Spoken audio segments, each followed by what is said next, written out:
Maintenant que vous savez tout sur le panneau Inspector, on va introduire une nouvelle notion, un peu basique certes, celle des images clés. Une image clé, qu'est-ce que c'est? C'est tout simplement un point de référence dans le temps auquel on y attribue un paramétrage particulier. On l'a vu par exemple, si je voulais zoomer dans ce clip, j'aurais qu'à rajouter une première image clé avec une certaine valeur de zoom, puis un peu plus loin, remettre une seconde image clé et augmenter ma valeur de zoom.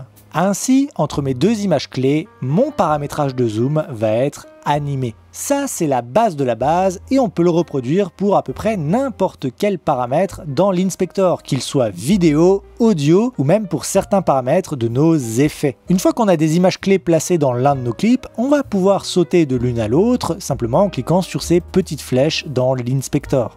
Ces images clés, on va pouvoir les visualiser directement dans notre timeline en cliquant sur cette petite icône dans notre clip. Il va alors ouvrir comme une seconde piste, la piste des images clés, et je retrouve bien les deux que j'ai placées pour effectuer mon zoom. Je vais pouvoir les sélectionner et puis les déplacer si je veux changer le timing de mon animation, ou bien même carrément les désactiver sans les supprimer en cliquant sur le petit point juste à gauche. Sur cette piste, mes images clés vont être classées par grande catégorie. Ici, j'ai la catégorie Transform dans laquelle se trouve mon zoom, mais si par exemple je rajoutais une image clé dans la catégorie Cropping au hasard, il me rajouterait une nouvelle piste dédiée au cropping cette fois-ci avec l'image clé que je viens de rajouter. Une chose très intéressante et à avoir bien en tête, c'est que les images clés que je vais pouvoir rajouter ne sont pas soumises aux limites de mes clips posés sur ma timeline. Par exemple, ici j'ai ce clip de sélectionner et s'il me venait l'idée de rajouter une image clé, mettons à cet endroit, c'est quelque chose que je pourrais totalement faire. Je clique par exemple sur l'image clé de la rotation de mon clip, j'affiche la piste des images clés et si je viens étendre ce fameux clip, je retrouve l'image clé que je viens de rajouter. Par défaut, lorsqu'on anime un paramètre avec des images clés, la transition entre ces deux points se fait de manière linéaire. Ici par exemple j'ai animé la rotation de mon clip, je lui fais faire un tour complet sur lui-même et on voit que entre mes deux images clés il n'y a aucune phase d'accélération ou de décélération. Dès que ma tête de lecture arrive sur la première image clé, le mouvement se met en route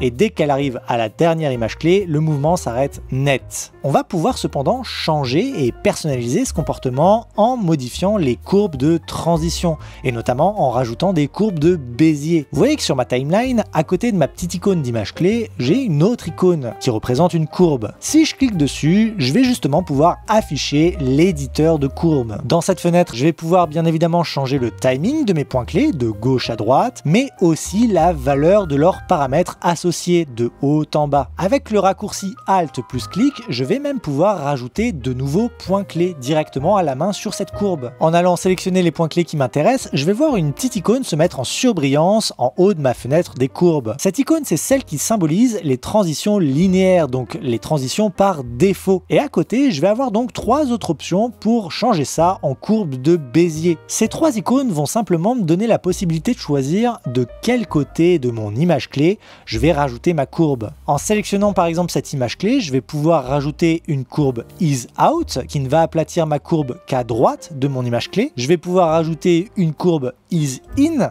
qui va faire la même chose mais cette fois-ci du côté gauche. Et évidemment, je vais pouvoir rajouter une courbe Ease In et Out qui va aplatir ma courbe des deux côtés de mon image clé. Je peux faire ça bien sûr sur toutes mes images clés d'un coup en les sélectionnant tout ensemble et en cliquant sur l'icône Ease In et Out. Ainsi, je me retrouve avec une animation un peu plus fluide puisqu'elle accélère et décélère lors de sa transition. Ces courbes de Bézier, elles aussi, je vais pouvoir les modifier à la main. Simplement en sélectionnant un point clé, par exemple celui-ci, je fais apparaître de part et d'autre des poignées que je vais pouvoir tirer, glisser un peu comme je veux pour pouvoir peaufiner ma courbe exactement comme je le souhaite. En cliquant avec un simple clic gauche, je vais pouvoir faire cette modification de manière symétrique de part et d'autre de mon point clé, mais si je maintiens la touche CTRL enfoncée, je vais pouvoir alors modifier chaque poignée indépendamment de sa voisine.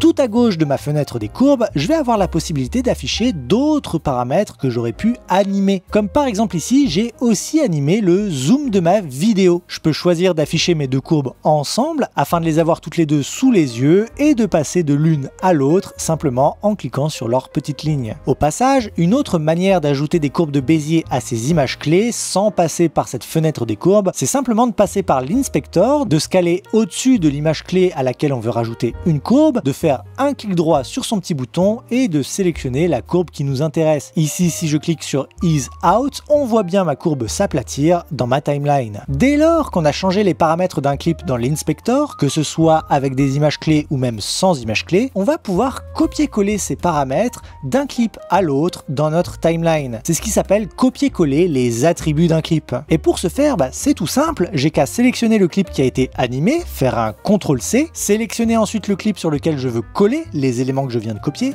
et de faire un Alt-V. S'ouvre alors cette fenêtre, la fenêtre de collage des attributs. Et ici, je vais pouvoir cocher absolument tous les paramètres que je retrouverai dans l'Inspector et choisir précisément quel effet je veux appliquer sur ce nouveau clip. Ici, par exemple, je peux faire le choix de coller la rotation que j'ai créée sur mon clip et de laisser de côté le zoom si j'ai pas envie de l'utiliser. J'ai plus qu'à cliquer sur Appliquer. Et en ouvrant la fenêtre des courbes sur ce nouveau clip, on retrouve bien la courbe de rotation que j'avais créée sur mon clip précédent. Il se peut d'ailleurs que vous vouliez coller une animation par image clé sur un clip qui ne fait pas exactement la même durée que le clip d'origine. Comme par exemple ici, j'ai un troisième clip qui est largement plus long que le précédent. Si je fais Alt-V pour coller une nouvelle fois mon animation de rotation, je vais pouvoir faire le choix de soit maintenir le même timing entre mes images clés ou alors d'adapter ce timing à la durée de mon nouveau clip. Ici, si je fais appliquer et que j'affiche la courbe en question, on voit qu'elle est largement plus étendue, justement pour correspondre à la durée de ce clip qui est beaucoup plus long. Voilà à peu près tout ce qu'il y avait à savoir sur l'animation par image clé. Souvenez-vous, c'est valable pour les clips vidéo, les clips audio et les effets. Souvenez-vous de ces deux petites fenêtres que vous pouvez afficher, celle des courbes et celle des images clés, et des différentes manières que vous avez pour ajouter ou modifier des courbes de Bézier. Moi j'espère que cette vidéo vous aura plu, j'espère que vous aurez appris des choses. Je vous dis bonne journée, bonne soirée. Ciao!